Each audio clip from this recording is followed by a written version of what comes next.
Ivan Eland will be the new National Security Advisor, if only. Depending on how his talk goes today, perhaps. Ivan, if you do a good job. Yeah. Anyways, I'd like to welcome you to today's discussion on the impact of war on the presidency. As many of you know, the Committee for a Responsible Foreign Policy gathers people from across the political spectrum on a monthly basis to discuss the most important and pressing national security issues facing America, with the aim of restoring the authority of the Constitution in matters of war and peace. And today's guest speaker, Ivan Eland, is perhaps more qualified to talk about that topic than anyone else we've had so far. He's written numerous books and articles, most recently in The American Conservative, where he wrote, quote, "Although the Civil War, World War I and World War II, were expansive wars that led to congressional acquiescence of large transfers of power to the executive branch, U.S. involvement in these wars lasted only a few years, and many of the transferred powers lapsed after the war ended. The imperial presidency, however, first arose after World War II during the Cold War, when President Harry Truman completely dispensed with Congress's war power by simply sending U.S. forces to the Korean War without any congressional approval. This was a seminal moment because from there on, presidents regarded getting legislative approval for war as a courtesy rather than a constitutional requirement." So today we will learn how we can make it more than a courtesy, but can make it a constitutional requirement, and how we can inspire or compel members of Congress to reclaim their constitutional duties in matters of war and peace. Ivan Eland is a senior fellow at the Independent Institute and director of the Independent Institute's Center on Peace and Liberty.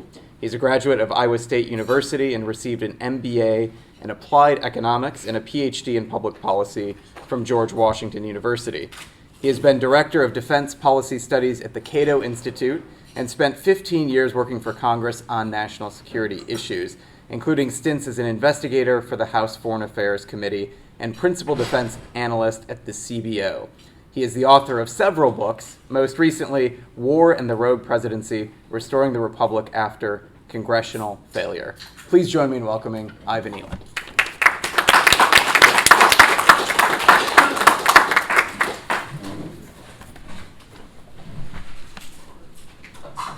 Well, I'd like to first thank the Committee for Responsible Foreign Policy for allowing me to give a talk on my book. And I'd also like to say I forgot my party hat. I didn't know John Bolton was going to resign, so I guess I'm going to have to give this speech only in great happiness, but not properly costumed. I'd like to basically just give an overview of what the book is and what it's not, and then I'll go into sort of a history of executive power, and then I'll try to offer some solutions, which is the book does. And I'm kind of proud of this book because you find a lot of books, particularly in Washington but other places, who analyze the problem, but they never really come up with any plausible solutions. And mine are very pragmatic solutions, and we may not even agree on some of them. But anyway, I won't go through all of them. And I'm not going to go through too much detail in the book. I'm just going to summarize it. But the basic problem that we have, I think, in this country is we don't adhere to the Constitution. And this is you'll hear this from the left, but more from the right, that we don't adhere to the original Constitution. But it's really sort of worse than that. We don't even have the government that the founders had envisioned before. They envisioned a government that had a very small government. Even as late as 1900, the federal government made up less than 5% of the GDP. And most of it was military forces, post office, et cetera. And many people throughout the country, the only contact they had with the government in the 1800s, unless they were out in the far reaches and there were problems with Indian attacks and that sort of thing, was the post office, right? So there's very minimal government, and the powers were strictly enumerated. And the states were intended to have most of the power and did have most of the power. And within the federal government, of course, the founders intended the Congress to be the principal branch. That's why it's Article 1, and the executive branch is in Article 2. And you'll find in that document, it'd be striking, because most people we hear, our politicians, always say, well, the president, it must be dominant in foreign policy. Well, that didn't come along until a Supreme Court decision, which had a dictum in it in the 1930s as the threat in Europe was growing. This really wasn't the intention. Even in foreign policy, where we regard as an executive prerogative, almost like you would say, equivalent to what the founders were trying to avoid, and that is a royal prerogative in foreign policy. That's sort of what we have now. It's way beyond what even Alexander Hamilton, who was the most pro-executive in the Constitutional Convention, it was even beyond what he recommended. He fully, in the Federalist at least, he may not have agreed with it under the table, but in the Federalist he said, the Congress must declare war, and the executive carries out the war after Congress declares it. And he was a near monarchist. But now, of course, we have even farther than that the president can take the country to war without any approval at all. And that's what we found in Gulf War I and Gulf War II, the Bushes, and they were pretty good about at least getting some approval for big wars, but they said, well, we're just doing this as a courtesy. We can take the country to war by ourselves. So we see how far we've moved from what the founders had. I counted 17 powers in the Constitution related to foreign policy, which the Congress has. And if you count the executive powers in foreign policy, it's 5. So even in foreign policy, we have the Congress was given most of the power. Now it's delegated most of the power in foreign policy to the executive. And there are 3 major areas that the book covers. Number 1, the war power, which is, of course, the most important power, I would argue. The second is probably the second most important power in foreign policy, and that's the budgetary power. And the third most important is the treaty power. And in all 3 of those areas, things have moved heavily in the executive direction. And, of course, the Constitution, people always complain about, well, the Congress doesn't do anything and all this kind of stuff. Well, that's kind of the intent, right? You have 2 houses of Congress. It's a bicameral legislature. You have a limited presidential veto, which can be overridden, et cetera. And then, of course, you've got congressional committees and that sort of thing. So the system was not set up to be efficient or effective. It was supposed to prevent tyranny. That was what the founders feared the most. They feared the tyranny of the executive, and they also feared tyranny of the Congress. So they wanted a somewhat independent executive, although the original system, the way they thought about it, would have the House electing the president most of the time, which, of course, the system never worked that way. But anyway, most of the power, including electing the president, was supposed to be in the Congress most of the time. Now, conservatives and libertarians are always talking about small government, but strangely, in particular, the conservative movement, a lot of people like executive power. But I would remind everybody that 99% of the government, the people that work for the government, are in the executive branch. The judicial offices and the congressional offices are like pimples on an elephant, basically. And so I think conservatives and libertarians are good about wanting to go put government closest to the people by moving it back towards the states. But they also need, I think, to move it at the federal level back to Congress. And you say, well, why do we want to do that? Well, in the 1800s, when we had congressional dominance up until the Spanish-American War, in the 20th century is really when we went to more executive power, first gradually, and then with the Cold War, as was pointed out in the introduction, it went big time to the executive.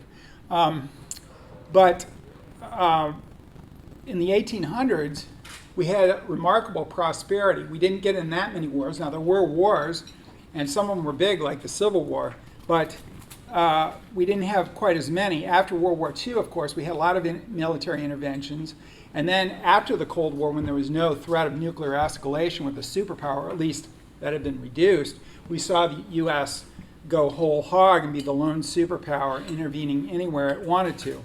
So, and this has happened under both parties. The problem with bipartisanship really is when the two parties start agreeing on stuff, you really have to start worrying, right? That maybe they're not doing the right thing. And I think foreign policy has been one of those areas. Now, of course, there's a bipartisan coalition, a much smaller one, for a more restrained foreign policy. So it doesn't break down completely on party lines. But most of this power, which has moved to the executive, you're saying, well, wow, these executives must have been really rapacious and whatnot. Well, yes, everybody wants power, but of course Congress has delegated a lot of its power to the executive in foreign policy. And as Schlesinger said during the Nixon administration, that imperial presidency started to turn back inward in the Watergate scandal and some of the other violations of civil liberties during the Cold War. Now, as was mentioned in the introduction, the first imperial president was probably not Nixon. That's when the term was coined, but it was probably Harry Truman. And there's two big developments which occurred during Harry Truman's presidency. The first one is he used the doctrine of inherent power in the commander-in-chief. Now, Hamilton had originally come up with this, but then it went into disuse. And then we had, and also John Marshall mentioned it in some Supreme Court ruling early in the 1800s. It was the executive is the sole organ of U.S. foreign policy, which of course, that's not really true according to the Constitution. But this Harry Truman, instead of getting a declaration of war, as was mentioned for the Korean War, he just used the inherent power of the commander-in-chief. And there really isn't any inherent power of the commander-in-chief. The founders originated this idea of being a commander-in-chief and Hamilton even said this in the Federalist Papers, that he was just supposed to be the chief admiral and general on the battlefield and admiral at sea, meaning he was supposed to be, you wanted civilian control over the military. However, Harry Truman not only said, well, I have the inherent power to take us to war without a declaration, which of course he was put up to that by his Secretary of State, Dean Acheson, for a major war. Now, there had been other previous interventions in American history, like James Monroe going into Florida, sending Andrew Jackson, the general, into Florida to shoot Indians and that sort of thing that hadn't been approved. But for a major war, Truman's was really outlandish at the time.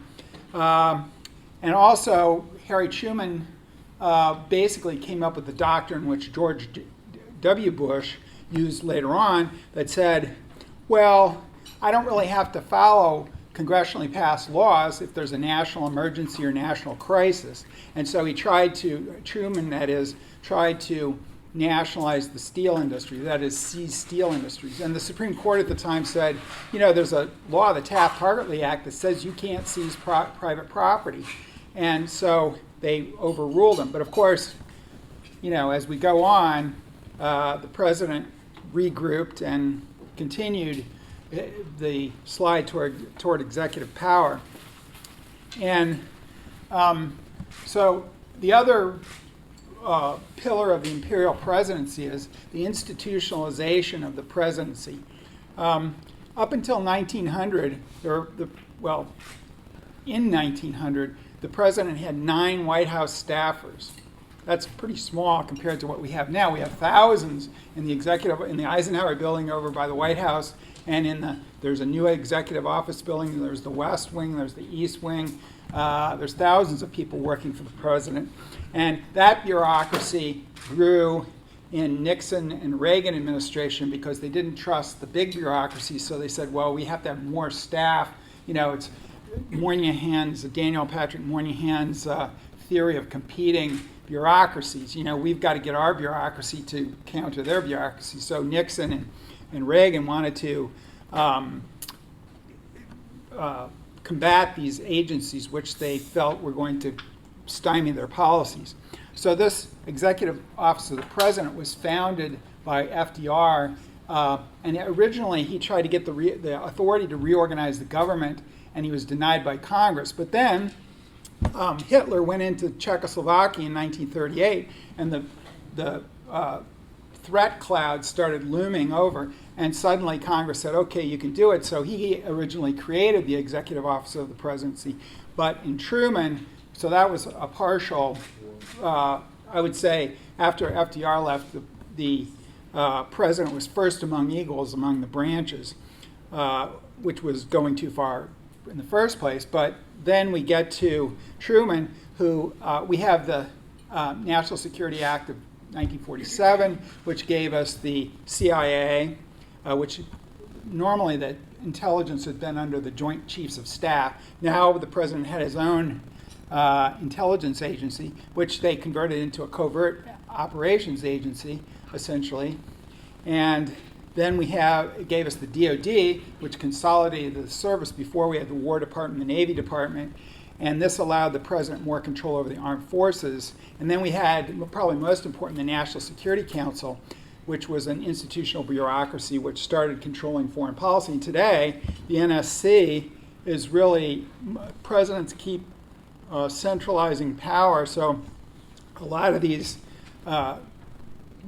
supposedly very powerful secretaries of defense and state, they don't really, they can control resources within their department, but the national policy is made at the White House and the national security. So you had one factor was the institutionalization of the presidency, and the other one was this inherent power in the Constitution. And remember, the founders wanted enumerated powers, meaning specific powers for the federal government, and of course the 10th Amendment even says that, but we've developed this inherent power doctrine.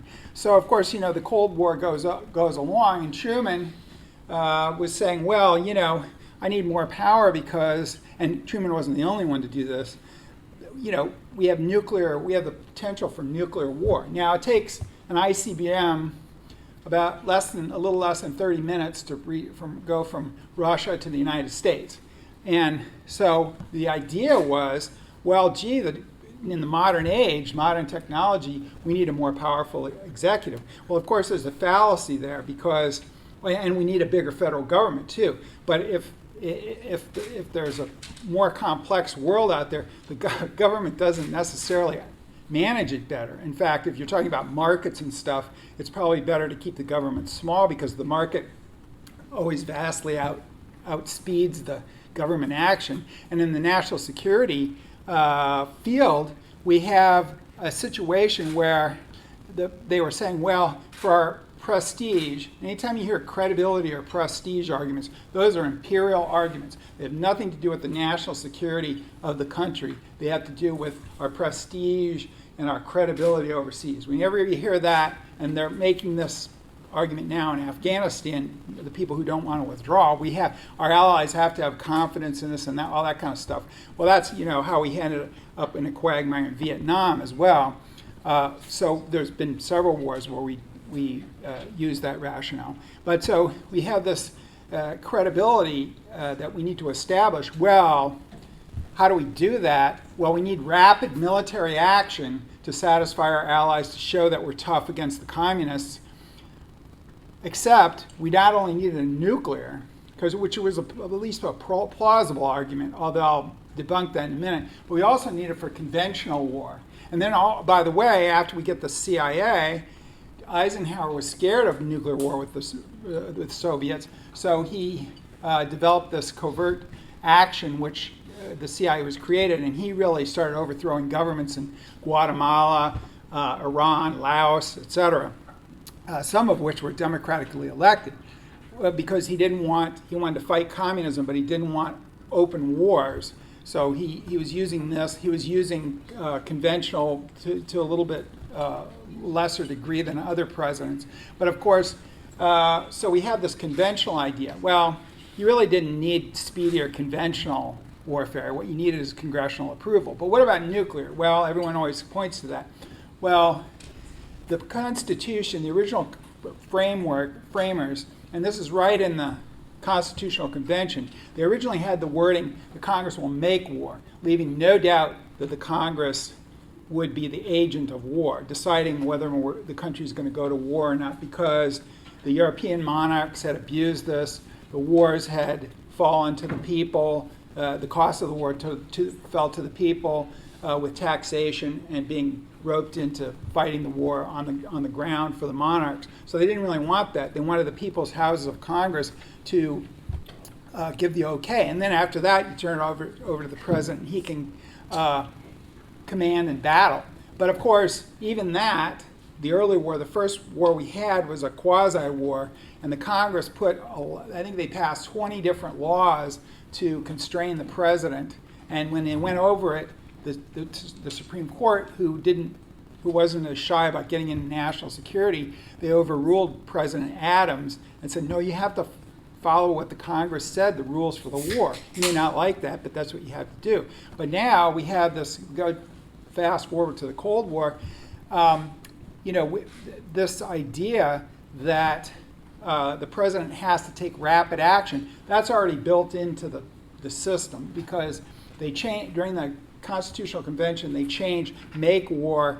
Madison and Eldridge Gerry changed the wording from make war to declare war. And the reason for that is they wanted to give the president self-defense capability. That is, if we're under attack and the Congress is out of session, remember the Congress only met a lot less than it does now because it was an agricultural economy. Most of these people owned plantations or farms, and the communication and transportation was very rudimentary. So they made this self-defense capability that the president of the United States was under attack. They changed the wording so that he could do a defense. But then, of course, at the quickest possible moment, he was supposed to get a declaration of war, even if we were under attack.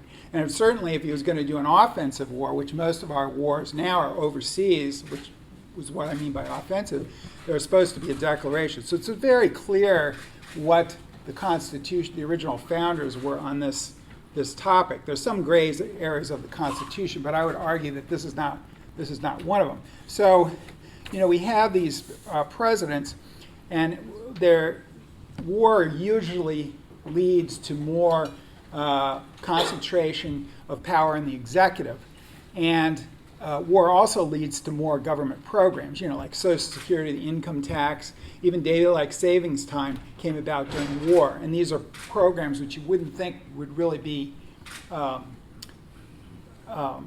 related to war. So the government grows bigger, and within the federal government grows bigger, and then within the federal government, power moves to the the executive branch. So the Cold War, because it was a long war, most of the U.S. wars have a definite time limit. But the Cold War, of course, went on for, 45 years. And so the presidency got a lot of steam during that period. And then, of course, we had a little bit of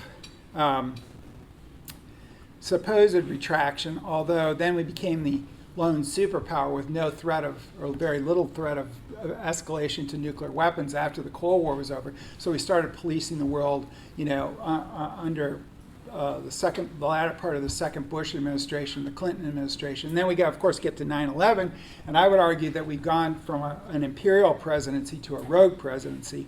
And this is not necessarily a condemnation of any one president, but this crisis.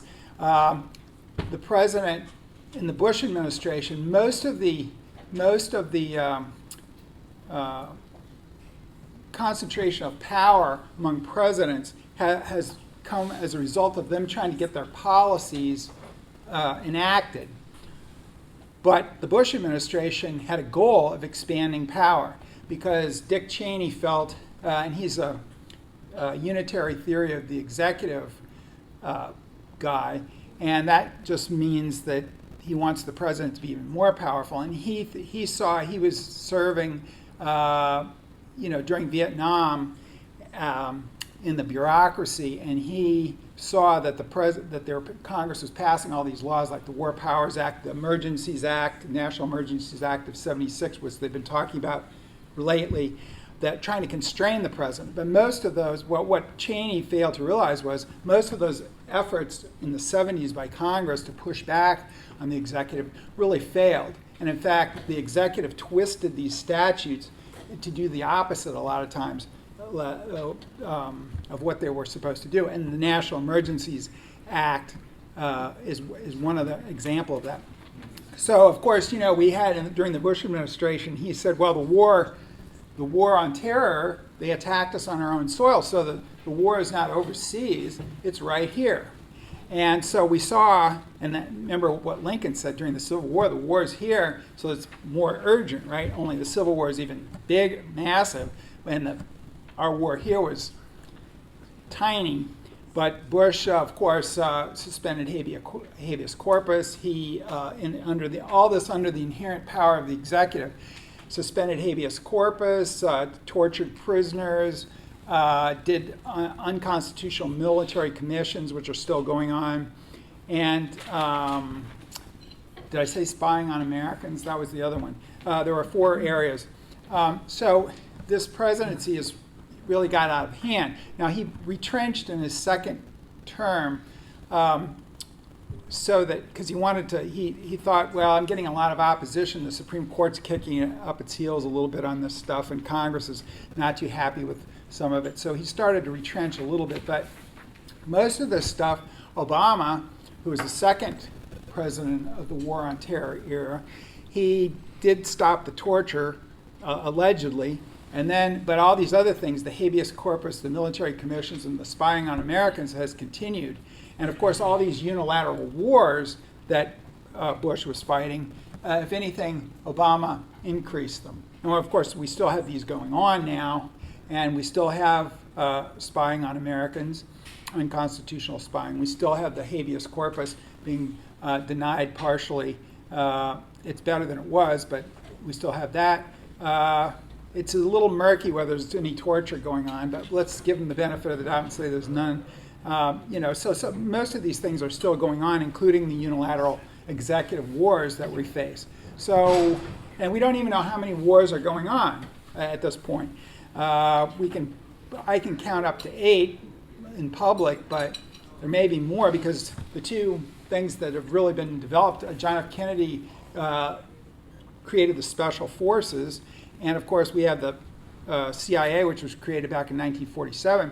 And these organizations go and they supposedly help our allies in other countries. But of course, some of these covert operations can get a little out of hand. Like the Bay of Pigs got a little out of hand, and that led to the Cuban Missile Crisis. And then Johnson, in the early 60s, 1964 to be exact, he was sponsoring U.S. Navy destroyers were helping the South Vietnamese military raid the North Vietnamese coast. Well, the North Vietnamese then allegedly attacked the U.S. destroyers in the Gulf of Tonkin, and of course that led to the escalation of the Vietnam War. And of course, there's a lot of most historians don't think maybe there was a minor attack on one of the ships, but the second attack never even happened. So these types of covert operations, and of course the U.S. government never really admitted that that's what triggered the incident, was these raids on the North Vietnamese coast. So we have these wars that start, and they can stem out of, they can originate from covert action, which the legislature doesn't even know about. So let alone not declaring war, they don't even know the war is going on in some cases. And of course, we have special forces in over 100 countries training other militaries. And usually these militaries are going out and suppressing some guerrilla movement or some terrorist threat or whatever. The other thing that the president has done cagily over time is he has assumed the ability to deploy forces overseas. That used to be done by the Congress, and the president can really create a fait accompli for the Congress. Polk did it in the Mexican War. Johnson did it in the Vietnam War.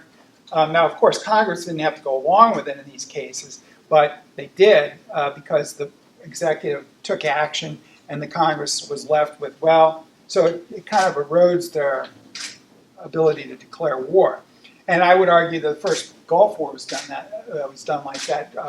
First Bush sent all these troops over and parked them in the desert. Well, if you have a big army there, they're not going to stay in the sand, the sand and everything, the environment, the heat, for a long time. They're going to have to be used, right?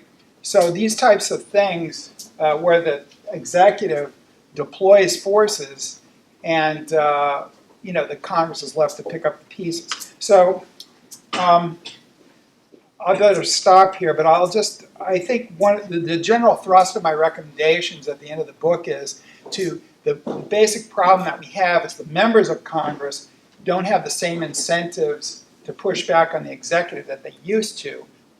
In other words, the members of Congress don't have the same interest as their institution does. And the institutional guardians are usually the leadership in both houses. So this isn't a perfect solution, but we really need to strengthen the parties. And that may seem weird because the parties have sort of eroded the checks and balances of Madison. But we have the parties and they're not going anywhere. And we have a system where we have a lot of partisanship, but weak parties. All these congressional people could get elected, raising their own money, getting their own media, etc. So when they get to Washington, they really don't care what the leadership says sometimes. Now, the leadership has tried to strengthen since the late 80s, but I think it needs to go farther. And I think we need to have a centralization within the rules of Congress. Congress can do that themselves. They don't even have to pass a law to do that. You can have the leadership dispense with the seniority system and choose people on the basis of competence, party loyalty, etc. You can get rid of some committees, subcommittees to make the Congress more lean, etc. You can bring the budget committees under the strict leadership of the Congress and take back the budget power. You can say there's going to be no more executive agreements because we need to do treaties, because there are no executive agreements like the Iran nuclear deal mentioned in the Constitution. Whether you agree with the Iran nuclear deal as a good policy or not, it was done in a way that wasn't really constitutional. But of course, that's nothing new. We have many more executive agreements than we have treaties, simply because treaties are hard to get through because it requires 2/3 vote in Congress. The budget has been taken over by the executive since the 1920s. So the Congress putters around, even though they're supposed to have the appropriation power, they putter around the edges of the executive budget. And of course, they don't declare war at all. That's those three areas: the war power, the treaties, and the budget are the key areas, I think. And the Congress does need to establish more activity in those areas to push back. And one of the ways to do that, I think, is to centralize the power and the leadership of the party. And as I say, that's not a panacea solution, but that was one key. That's what happened after Andrew Jackson was president in the mid-1800s, and that seemed to restore the congressional power. That's what happened after the Civil War, and so we see prior examples of this, that the Congress had a resurgence. And the reason that I'm for congressional government is because in the 1800s it was relatively peaceful. We had a growing economy, etc. And so I think when we don't have executive war and it's so much executive power, and of course we need to have smaller government, because my view is all this turmoil is caused by each president since Carter has claimed to be an outsider. Well, they get in there, and then the system limps along much as it is, and the government just gets bigger. And so we need some way to get it down. And the only way that you can get it down, I think, is with a sequestration rule. We saw that Obama agreed to that thinking it would never be used, but then they couldn't agree on the budget, so the budget deficit went down, and there was some restraint on spending, maybe unintentional, but what we need to do is have a sequestration, which means every account gets cut by a certain percent. Now, the problem with the last sequestration was, in my view, was it didn't go far enough. The big driver of the budget is entitlements, and this is not a lecture on entitlements. Defense is also big, but entitlements even dwarf that. And they need to have a sequestration that includes entitlement. And I think once you start getting the executive bureaucracy down, then you get sort of a positive feedback loop that Congress, which has many less people than the executive, will have a better time controlling the executive branch. Because what has happened, one other point, and then I'll stop. Back in the lead up to World War II, I mentioned this decision of the Supreme Court, the Curtis Wright decision, which basically this judge hauled back Hamilton and Marshall's view that the executive was the sole organ of U.S. foreign policy, which of course is never in the founders' intention. And so basically he said, well, if this delegation, this was when FDR was president, said basically Congress is delegating to FDR these powers, and if this were in domestic affairs, this would be a problem, but it's in foreign policy, so this guy's the sole organ of U.S. foreign policy. Of course, it was a dictum. It didn't even pertain to the case, but Justice Sutherland was an aggressive guy in foreign policy. And then the second thing, during the war itself, this non-delegation doctrine that the Supreme Court had enforced was the foreign policy that was thrown away with the Curtis Wright decision in 1936. In 1944, during the war, we had a situation in which it was thrown away for the domestic side. So therefore, Congress, what it does is a little trick to get reelected. These guys pass vague laws, and they, like, we want clean air, whatever. They send it to the EPA or whatever to regulate it. And it's a scam because they get to say, well, we passed this law for clean air, so we're going to have a cleaner air. And then if some business or some group doesn't like the regulations, they go, oh, well, you got to talk to the EPA. They're the ones that made the rules. Well, they couldn't do that before the non-delegation doctrine. They made them actually legislate specifically. And of course, that also undermines oversight because these congressmen and senators are all beholden to these massive bureaucracies, and their constituents are always having problems with all this bureaucratic red tape. Well, instead of overseeing these agencies, the congressional office calls up the bureaucracy and say, hey, can you help out Joe Schmo or Joanne Schmo because they have this problem with the bureaucracy, and could you really do something for us? So they're sort of supplicants rather than, they don't have the oversight hammer anymore. So the massive government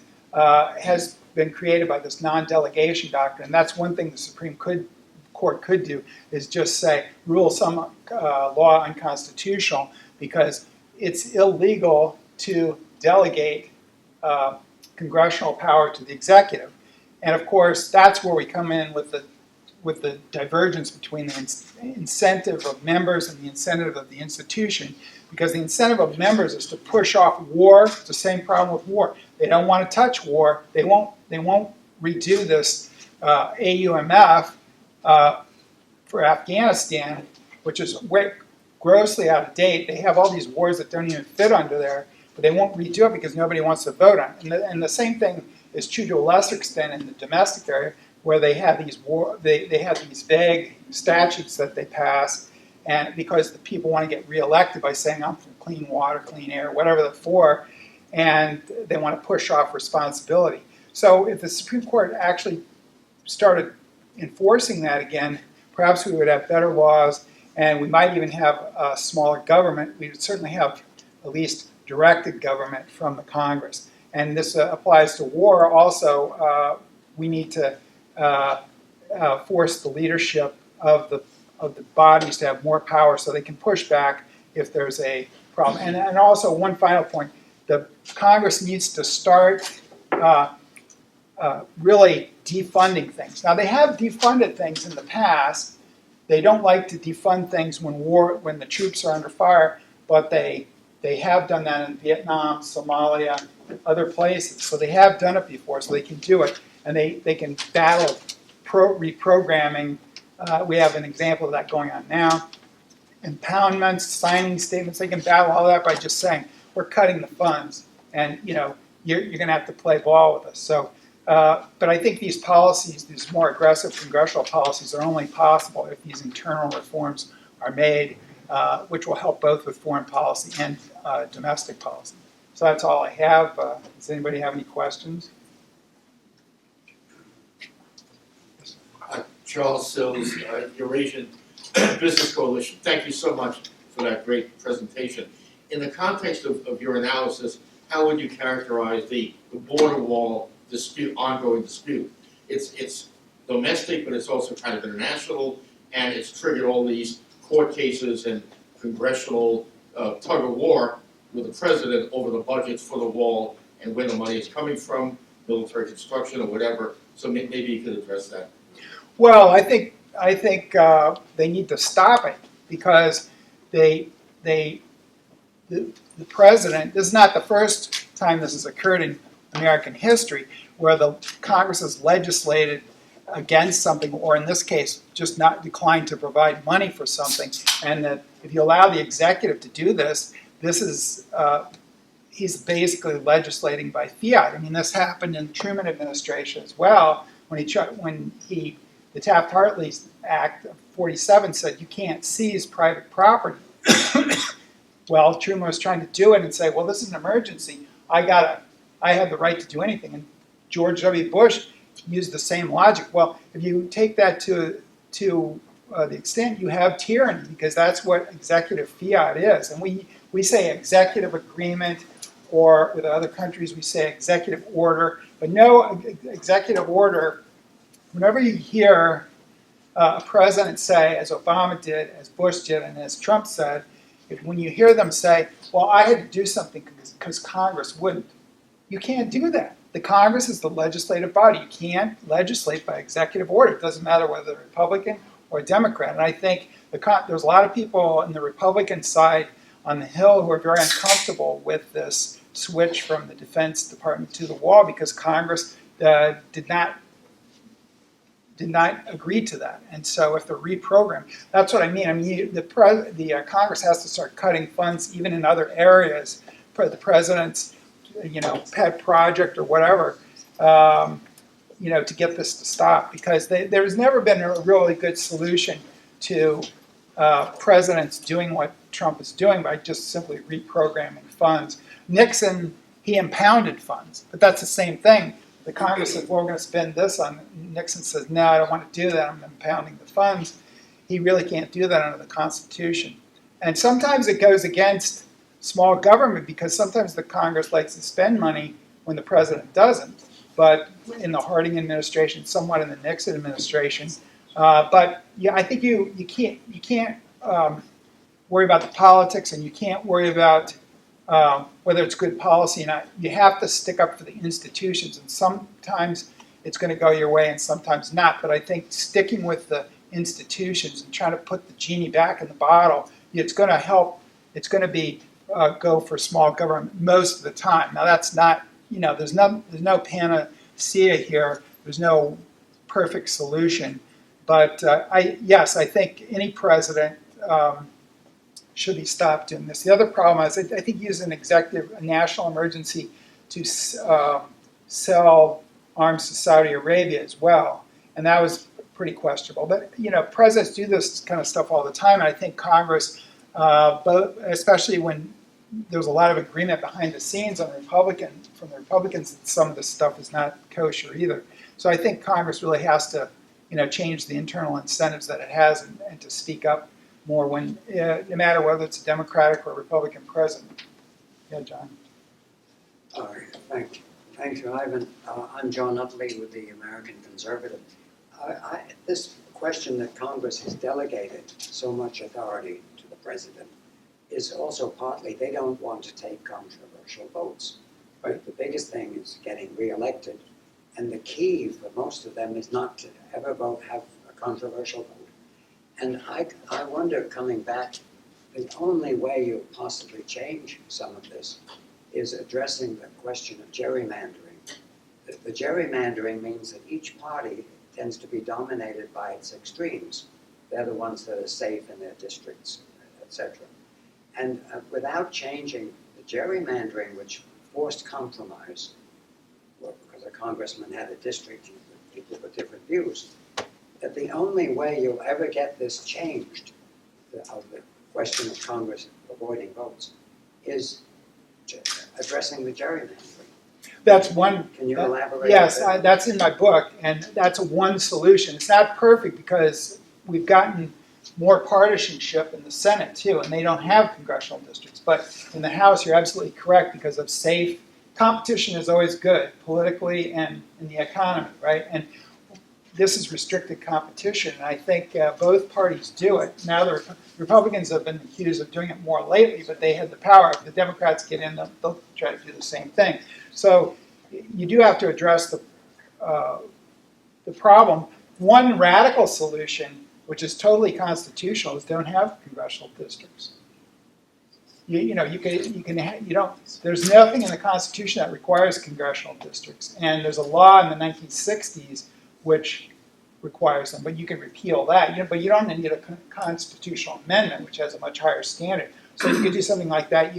State courts. I don't think the Supreme Court, and justifiably so, should address gerrymandering because elections are supposed to be traditionally the state business. But state courts or the state legislature can create a commission or something to have better congressional districts. But yes, that is a problem. And that's why you don't see as much, you see a lot of partisanship. But as I say, we have weak parties. There's no party cohesion in Congress because everybody's their own one-person band out there getting reelected or elected in the first place. So they don't really owe the leadership anything. So you need to change incentives for that. But gerrymandering is a problem. So is the Electoral College. The Electoral College is a problem as well, which needs to be addressed because it's never worked the way the founders had initially thought that it would. And also, it doesn't really work. Whichever party is benefiting from it at the time usually doesn't want to get rid of it. But the Republicans, I think, are going to be rudely awakened because there's been several times recently where it either could have been triggered or was triggered for the Democrats the other way. And it was the 1960 election. But I don't want to get into the details of that. But I think that's the other thing because the Electoral College was done away with, the parties would be stronger. The Republican Party would be stronger in Massachusetts. The Democratic Party would be stronger in Wyoming and that sort of thing. So that's another thing that probably needs to be addressed. Hi. I'm wondering in your research up to this point, how likely it is for President Trump to use the inherent power doctrine to go to war with Iran, and I'd appreciate any of your own thoughts on whether he should or shouldn't. Well, I think if they bombed it, I hope they don't go in on the ground because it would make the Iraq war look like a picnic. Iran is very mountainous and it's a lot bigger than Iraq. Iraq is basically flat. There's a little bit of marshland in the south, but it's not hard for tanks to operate. And we do very well if there's head-to-head military competition. It's when we get into counterinsurgency war that we're really lousy at it. Vietnam, Afghanistan, Iraq, etc. Counterinsurgency, in fairness to the U.S. military, it's hard to win, but the solution is don't get into it. But now with Bolton gone, depends on who they get, but I think you're probably less likely to see that. But I think it would probably be some sort of a strike, a cruise missile strike or something, and that will be almost surely done with unilateral executive power. But it shouldn't be because when the Constitution was ratified, they have in the Constitution letters of marque and reprisal, and those letters of marque were given out to pirates, essentially state-sponsored pirates. This was common at the time. That indicates that the founders wanted to approve even limited military action. So they probably should, Congress should probably vote for any strike if it happens. But almost assuredly, if it's a limited strike, Trump will probably use the inherent power of the commander-in-chief, of which there really isn't anything. But he's no different than Clinton in Kosovo or some of the other. The first Bush just invaded Panama for. Still don't know really the reason for that, or why the second Bush invaded Iraq was a little tenuous too. But so I think you'll see if we do an attack, hopefully that they won't invade the country, because that would be a real disaster with the mountains, and the people will definitely, the resistance will probably make the Iraq war look tame. But if they do, I'm sure Trump will probably use this idea that he can do it. He already did that with the Syrian cruise missile strike. It was very limited. I think it was just a symbolic type of a strike, but nonetheless, he did that under unilateral executive power. So I would assume that most presidents of whatever party would try to pull that again. Thank you. John Bolton was fired 30 years ago by Trump's tweet, and I have been wondering, so what kind of influence the NSC and White House has had on this kind of foreign policy, because the work of NSC is not very well known. So how do you evaluate the influence of NSC? Well, of course, the NSC is always behind the scenes. You have your very high-profile Secretary of State and Secretary of Defense, and I'm not saying those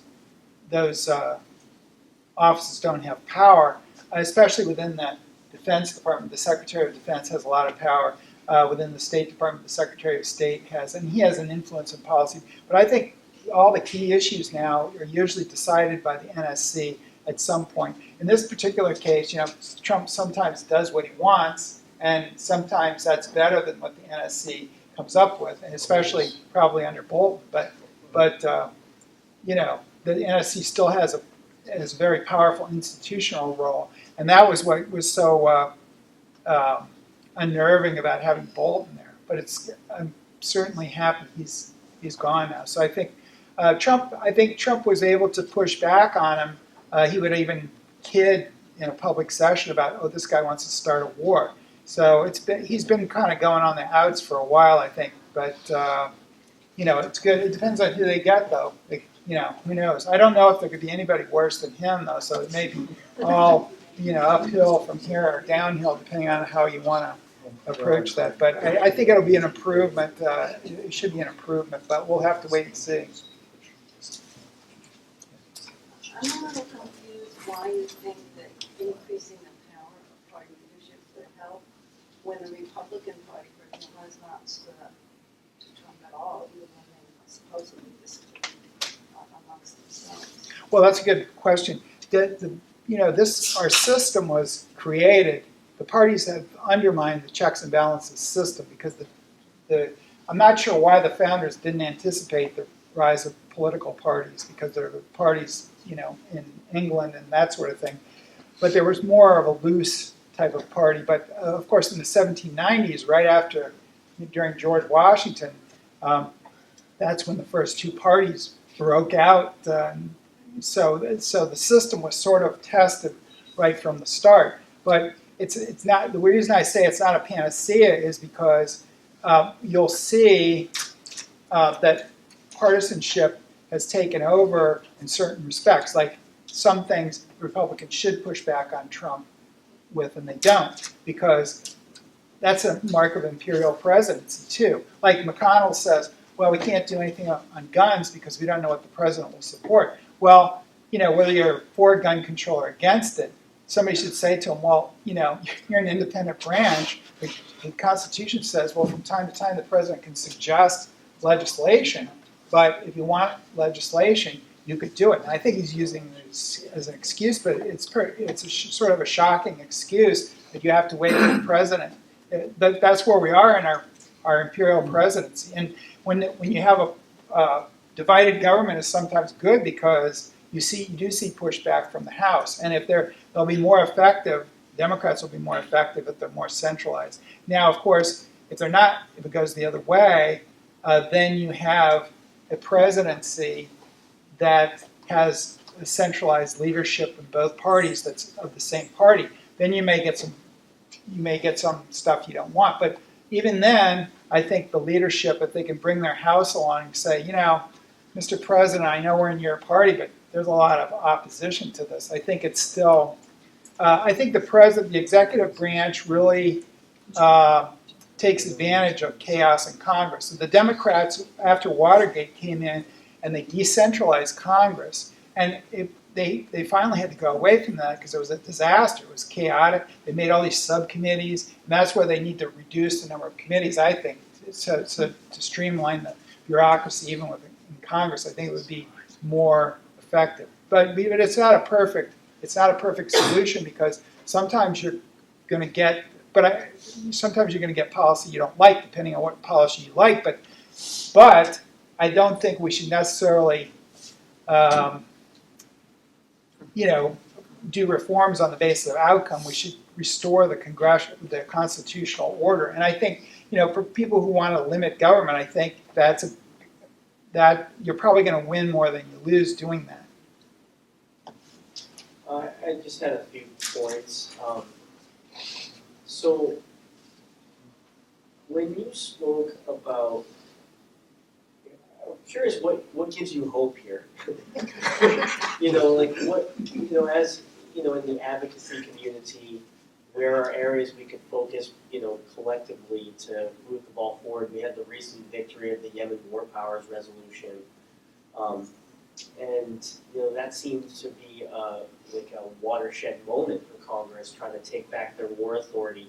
And now we're in this process of trying to solidify and finish what we started in the national defense budget, attaching these provisions to end U.S. support for the Saudi-UAE war in Yemen.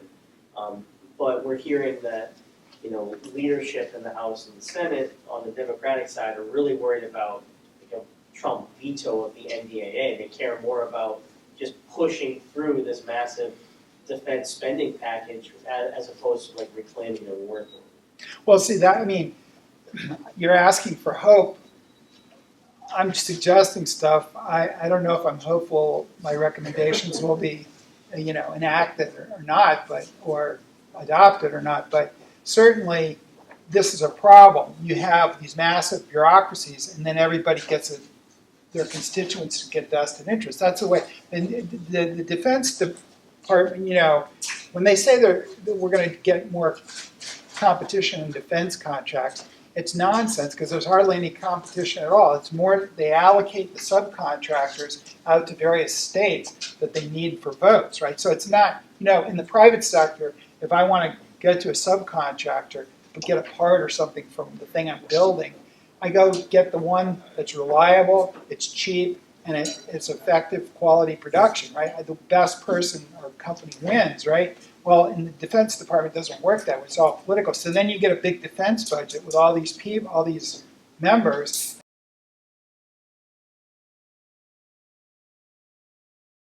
To a defense budget, but their political interest is, that philosophically they might agree with your